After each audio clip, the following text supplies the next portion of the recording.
heard your cries, Guggen Nation, but too much of a good thing is bad for your health. So we're only doing this once a week. Buckle up, baby. It's time for E.T.N, which henceforth and forevermore will mean every Tuesday now. Covered by Universal Roof and Contracting. The difference is Universal on 1010XL. All right, we had a disconnect with the guest Guggen Judge. It's wide open again, so 641-1010. Jump in real quick, or we're going to power through E.T.N and just swing at each other. And then what we're going to have? We have no rhyme nor reason. We have no discourse. We have no civility here.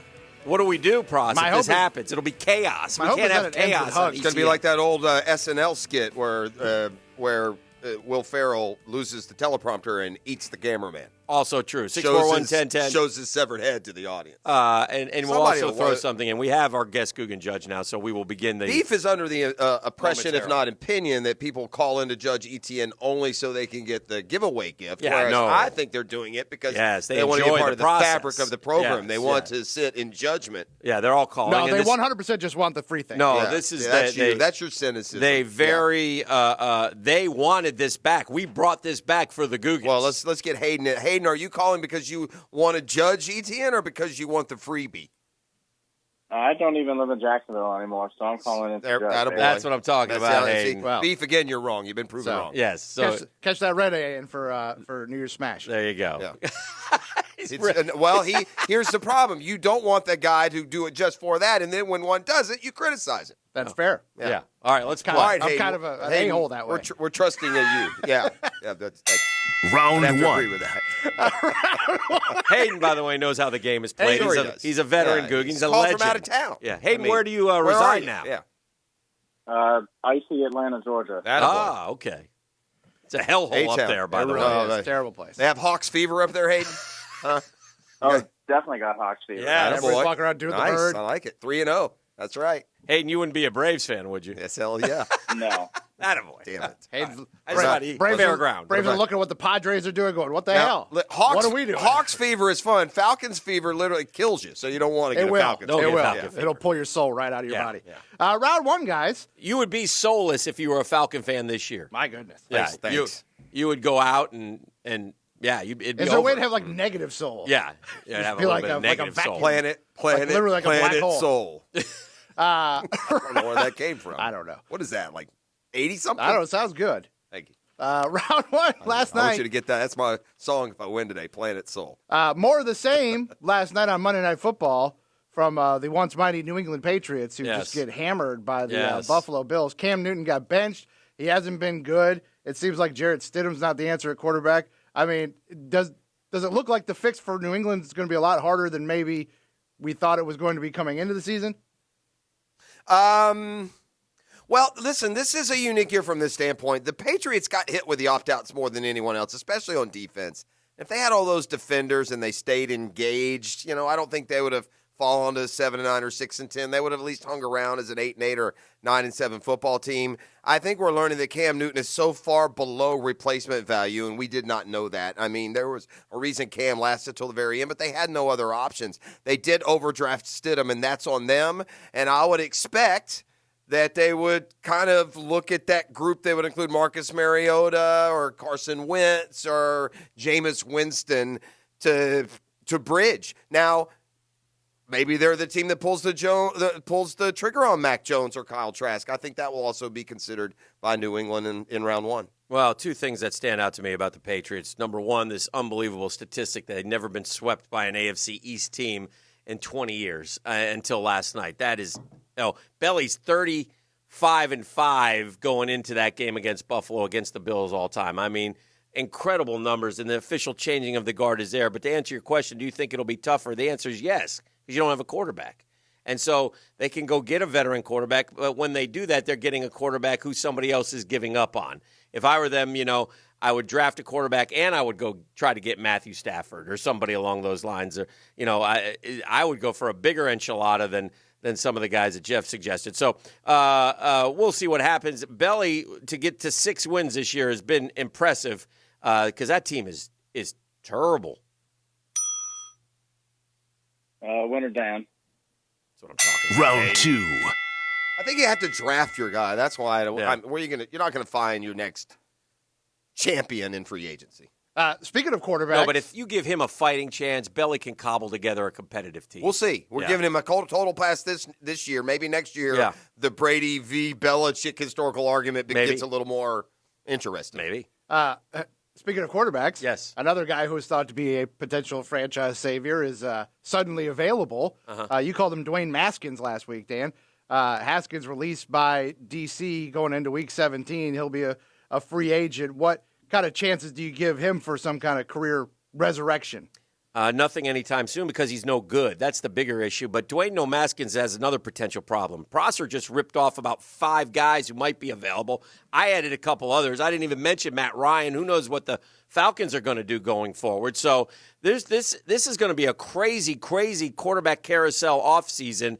And Dwayne Haskins is going to be at the low list. Dwayne Haskins' best bet is to somehow get into a camp where he can win a backup job and hang out for a year or two before he tries to compete again for a starting spot. I'm telling you, man, when those high draft picks, they get that shot, very rarely do they come back with another club. Boy, this just is so symbolic of the nonsense that's gone on in Washington over the last few years. The Redskins football people didn't want to draft Dwayne Haskins. The owner called him and told him to, and now they are stuck with this dead weight. Dwayne Haskins is no good. He will never, ever have any impact in the NFL. You want to bounce him around as somebody's third team, let him go be Geno Smith for 10 years. That's fine. But the kid was overdrafted. He's in over his head.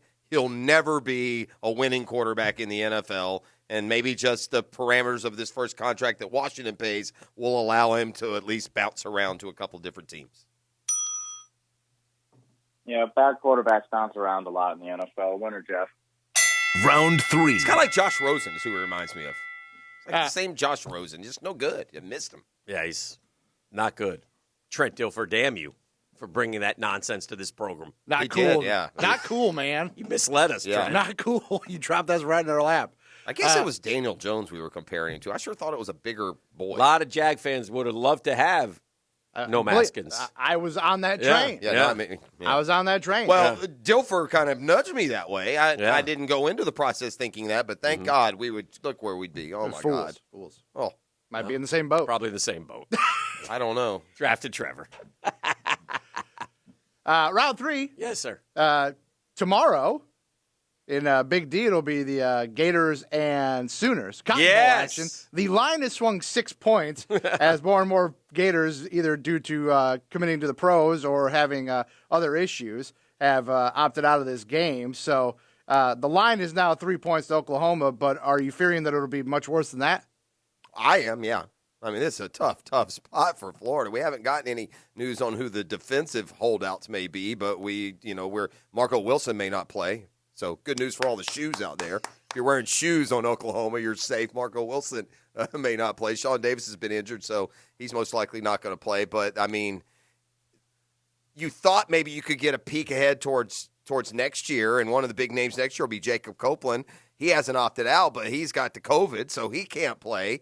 I mean, it's slim pickings, and here's the problem. Here's why Florida will lose, and here's why Oklahoma will cover. They don't have a running game. Like, it'd be different if you lost your top 3 receivers by a mile, 3 guys who each had 9 touchdowns or more. It'd be different if that's all you were replacing with Justin, Shorter and Jordan Pouncey and Henderson and Rick Wells. I mean, there's enough there to cobble together an attack, but they can't run. And the running has gone terrible the last few weeks especially. So, yeah, it's been a great year. It's going to end, I think, under Mullen for the first time with a loss in the New Year's Six Bowl. I didn't have a good feeling going into it, even full bore, because, Florida's offense is going to score some points, but their defense can't stop anybody. And Oklahoma's the hot team, and Florida's lost, 2 straight to end their season. And so and Oklahoma seems to have, just on paper, seems to have more to play for, more fired up, more excited about this opportunity. Florida disappointed, left it all on the field against Alabama. So I didn't have a good feeling going in. And in fact, I even suggested Kyle Trask might not want to sit out. Now, might sit out. Now, I will say this about Kyle Trask. What if he does have a game where he throws for 400 yards with all the backup guys in there? Holy cow, that would be that would be somewhat impressive if that were to occur. But I still think Oklahoma wins and covers easily. Yeah, I saw Malik Davis is the leading receiver we have left, so he's going to be too busy catching the ball to even run the ball. So winner, Jack. Round 4. Here's the problem. The deadly combination is you can't run and you're not playing defense. I mean, that's the other side of that. You're not doing either one of those. So there's two pretty important things. Round 4, guys. Speaking of the bowls, maybe a big one for some of the local contingents. Hey, did he say winner Jeff on that one? He did. Okay. Especially for our friend over at Queens, Joe. The Canes are in action this afternoon in the great and historic Cheez-It Bowl. Yeah. Taking on Oklahoma State. It's been kind of a whirlwind few weeks for the Canes. Are they on the right track? Well, their record indicates that they are.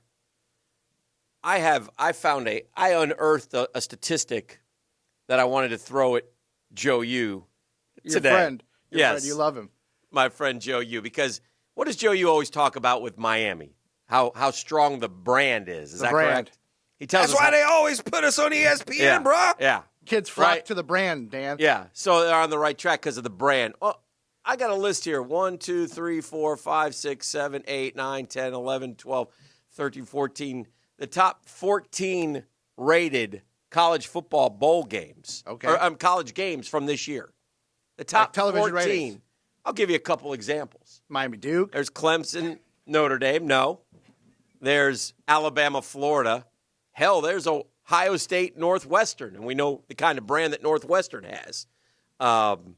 There's Tennessee, Georgia. There's Alabama, Auburn. In the top 14 games, the brand is missing. I always thought that people watched and flocked to them because of the brand. There's only one reason why. Well, there's two reasons why Miami's got a little bit of optimism going forward. But again, until they do something of note, I can't say they're on the right track. And their quarterback is coming back, which is a good thing. And it looks like they're recruiting a little bit better. So those two things are positives for Miami. But until they win a division title in the ACC, I'm not going to give them any credit whatsoever. I just can't. You got to win a division in the ACC and play in at least the ACC championship. That's all I ask. I'm a bad loser. I'm a worse winner. Sorry. Hey, no, Dan just did there. He tried to distract you from the question in the middle there. What was the exact question again? And Miami did win the East, did win the division didn't count. just a couple of years ago. Count. It absolutely, they cheated. It didn't count. Whatever. It absolutely counted. Beef, what is the question based exactly? on our perspective on Miami the last couple of years, based on the last few weeks, is the needle pointing in the right direction? Miami is the exact. They have Derek King. That's the only difference. They're the exact program they've been, and Miami went 1-2 against ranked teams this year. The one they beat was Louisville, who by the end of the year wasn't ranked at all. They got blown out by Clemson. They gave up like 600 rushing yards to North Carolina. And now they get to play number 21 Oklahoma State. That's supposed to show me anything? No, listen, we'll get our defining evaluation of where Miami has come this year when they open against Alabama next year. Then we'll see where the Canes are.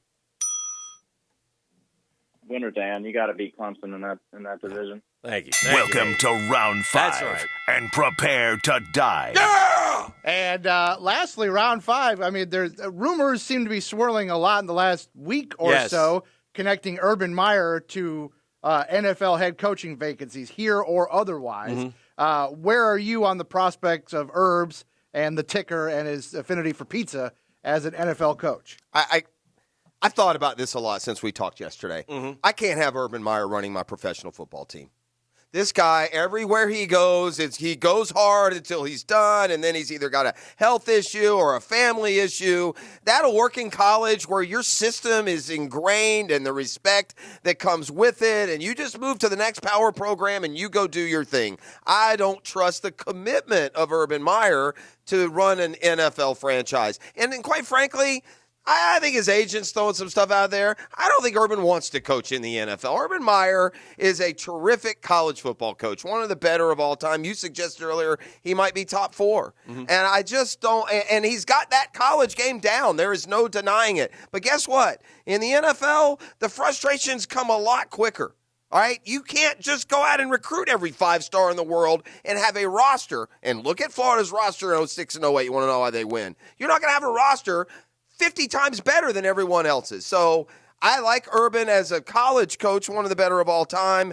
I'd much rather have Brian Daboll, the offensive coordinator of the Bills, than Urban Meyer. I couldn't disagree with that last comment anymore. I got to say this: you're dismissing Urban Meyer way too quickly.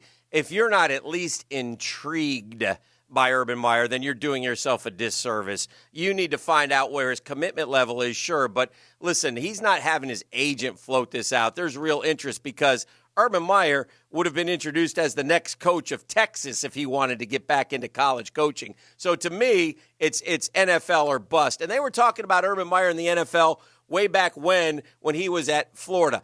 I'm not saying I would 100% do it, but you damn sure better be intrigued by a guy who lost 4 conference games in 7 years at Ohio State. Conference games are like divisional games. Would you like to lose only 4 divisional games in 7 years in the AFC South? I know I would. You got to do your homework. He's a big name, might be the jolt the franchise needs. You got to feel him out. Just feel him out. Thank you. The college to NFL jump never works. Winner, Jeff.